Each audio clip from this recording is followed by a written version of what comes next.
Di pembahasan kita kali ini, kita bakal bedah salah satu pidato paling berpengaruh dalam sejarah. Tapi, buang jauh-jauh ya gambaran soal ceramah yang kalem dan lembut. Justru, kita akan lihat khotbah di bukit ini sebagaimana mestinya. Sebuah dokumen yang super revolusioner. Betul-betul sebuah manifesto yang tujuannya, ya untuk menjungkir balikan dunia. Nah, ini pertanyaan utamanya. Coba kita pikirkan, bagaimana kalau teks kuno ini sebetulnya bukan sekumpulan aturan moral yang pasif? Gimana kalau ini sebenarnya adalah cetak biru yang radikal untuk sebuah masyarakat baru yang dibangun di atas prinsip yang sama sekali beda dengan logika kekuasaan dunia? Pertanyaan inilah yang bakal jadi pemandu kita. Oke, untuk bisa paham kekuatan manifesto ini, kita harus lihat dulu strukturnya. Ini tuh bukan kumpulan ucapan yang disusun asal-asalan loh. Sumber-sumber kita menjelaskan bahwa ini adalah dokumen yang sangat terstruktur. Semacam konstitusi untuk sebuah kerajaan yang baru. Penulis Injil Matius ini cerdas banget. Dia sengaja membuat paralel, sebuah perbandingan yang kuat. Ingat kan, Musa naik ke Gunung Sinai buat menerima hukum untuk bangsa Israel? Nah, Matius menggambarkan Yesus melakukan hal yang mirip. Naik ke sebuah gunung untuk menyampaikan hukum bagi komunitas barunya. Ini bukan detail kecil, ini sebuah pernyataan teologis yang dahsyat. Dan disinilah kita bisa lihat betapa jenius strukturnya. Sama seperti Musa yang memberikan 5 kitab Taurat yang jadi dasar hukum Israel, Matius menyusun ajaran Yesus ke dalam 5 blok wacana besar.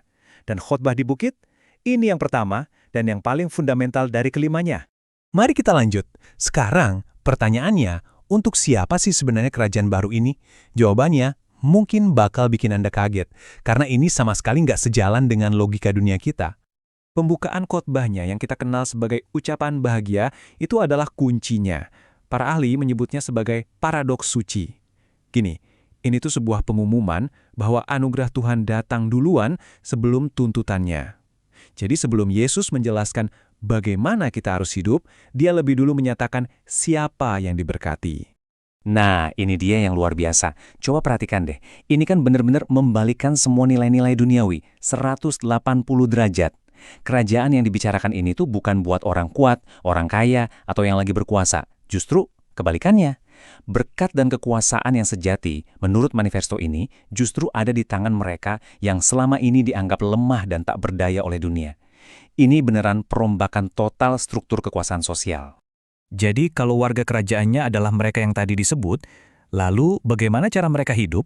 Apa sih standar etika dari manifesto radikal ini? Wah, ini tantangan utamanya. Yesus di sini bukan datang untuk kasih daftar aturan yang lebih gampang. Justru sebaliknya. Dia menuntut sebuah kebenaran, sebuah moralitas yang jauh lebih dalam, jauh melampaui sekedar ketaatan di permukaan, seperti yang dipraktekkan para pemimpin agama pada zaman itu. Lihat deh cara dia melakukannya. Yesus mengambil hukum yang sudah sangat dikenal, misalnya jangan membunuh, lalu dia meradikalisasinya. Dia menelusuri dosa itu sampai ke akarnya, yaitu kemarahan di dalam hati. Menurut dia, masalahnya bukan cuma di tindakan, tapi di niat yang jadi sumbernya. Hal yang sama dia lakukan untuk perzinahan. Standar yang sesungguhnya itu bukan lagi soal tindakan fisik semata, tapi soal kesucian niat dan pikiran. Standar kerajaan ini menuntut integritas yang total dari dalam sampai luar. Jadi poin krusialnya ini. Yesus bukan mau menghapus hukum Taurat, dia datang untuk menggenapinya. Maksudnya untuk membuka tujuan akhir dan makna terdalam dari hukum itu sendiri. Ini semua tentang kebenaran yang datang dari hati, bukan sekedar patuh pada aturan. Sekarang, mari kita masuk ke jantung dari manifesto ini dan lihat gimana semuanya disusun secara struktural. Penempatannya itu sendiri akan mengungkapkan prioritas utama dari cara hidup yang baru ini. Para ahli nunjukin kalau khotbah ini tuh sebuah mahakarya desain sastra. Dan coba tebak apa yang ada tepat di pusat dari segala pusat struktur yang rapi ini. Ya, doa Bapa kami. Dan ini jelas bukan kebetulan. Penempatan ini sengaja banget. Ini memposisikan ketergantungan total kita kepada Sang Bapa sebagai inti dari seluruh cara hidup yang baru ini. Jadi sebelum bicara lebih jauh tentang perilaku, Yesus menempatkan hubungan dan ketergantungan pada Tuhan sebagai fondasi utamanya. Keren banget kan? Oke, setelah menetapkan ketergantungan pada Tuhan sebagai intinya, Yesus kemudian merangkum seluruh visi radikal ini. Dia menyimpulkannya dalam satu prinsip yang bisa langsung kita lakukan. Dia merangkumnya dengan aturan emas, tapi ada satu perbedaan yang sangat-sangat penting. Banyak budaya kuno punya versi negatif dari aturan ini. Intinya, jangan menyakiti orang. Tapi versi positif dari Yesus ini jauh lebih menantang. Ini bukan lagi sekedar soal menghindari yang jahat. Ini secara aktif menuntut kita untuk melakukan yang baik. Dan ini puncaknya. Yesus bilang satu prinsip aktif ini, yaitu melakukan kebaikan untuk orang lain, adalah rangkuman dari seluruh kitab suci Ibrani. Bisa bayangin, seluruh sejarah dan hukum ilahi itu mengkristal dalam satu perintah. Kasihi sesama secara proaktif. Khotbah ini nggak ditutup dengan kalimat yang menenangkan loh.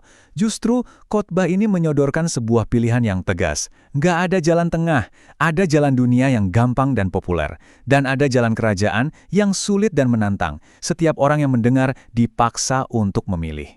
Dan metafora penutup yang terkenal ini benar-benar menggarisbawahi poin utamanya. Cuma dengerin kata-kata ini tuh nggak cukup. Satu-satunya fondasi yang kokoh, satu-satunya hal yang bakal bertahan dari badai kehidupan adalah, ya, benar-benar mempraktikkan ajaran dari manifesto ini. Pada akhirnya, khotbah di bukit ini meninggalkan kita dengan pertanyaan ini. Ini bukan teks untuk dikagumi dari jauh, tapi sebuah tantangan untuk dijalani. Pertanyaannya bukan lagi cuma apa yang kita percayai, tapi di atas fondasi apa kita membangun seluruh hidup kita. Sebuah pertanyaan yang patut kita renungkan, bukan?